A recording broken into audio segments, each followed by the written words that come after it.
Hi everyone. तो आज हम देखेंगे what is retirement, that is one of the type of employ separation. तो गाइस, एम्प्लॉय सेपरेशन क्या होता है कि जब एक एम्प्लॉय का जो सर्विस एग्रीमेंट होता है ऑर्गेनाइजेशन के साथ वो ख़त्म हो जाता है, that comes to an end, और वो एम्प्लॉय ऑर्गेनाइजेशन को लीव कर कर चला जाता है, उसको हम कहते हैं एम्प्लॉय सेपरेशन या सेपरेशन ऑफ एन एम्प्लॉय।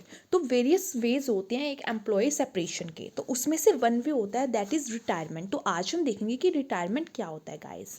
तो गाइस, जो रिटायरमेंट है ना, वो मेन कॉज होता है किसी भी एम्प्लॉय का उसकी ऑर्गेनाइजेशन से सेपरेट होने का।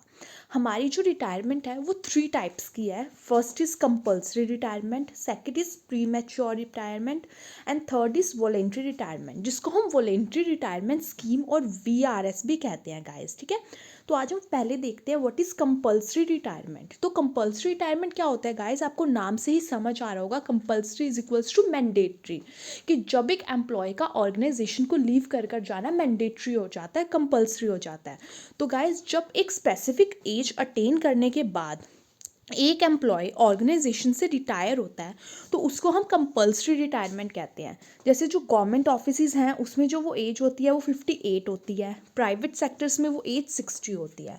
तो इसका मतलब होता है गाइस कंपल्सरी रिटायरमेंट। सेकंड हमारे पास आती है pre mature retirement.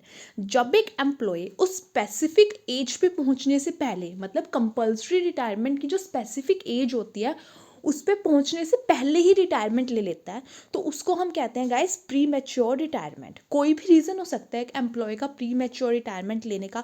May be उसकी हेल्थ सही नहीं है, फिजिकली डिसेबल हो गया है, फैमिली प्रॉब्लम है, या एनी अदर पर्सनल रीज़न हो सकता है। गाइस, एक एम्प्लॉय को कंपल्सरी रिटायरमेंट के फुल बेनिफिट्स मिल सकते हैं प्री मैच्योर रिटायरमेंट में भी, अगर उसकी मैनेजमेंट अलाउ करती है। ठीक है, हमारा लास्ट आता है दैट इज़ वॉलेंट्री रिटायरमेंट, जिसको हम वॉलेंट्री रिटायरमेंट स्कीम भी कहते हैं।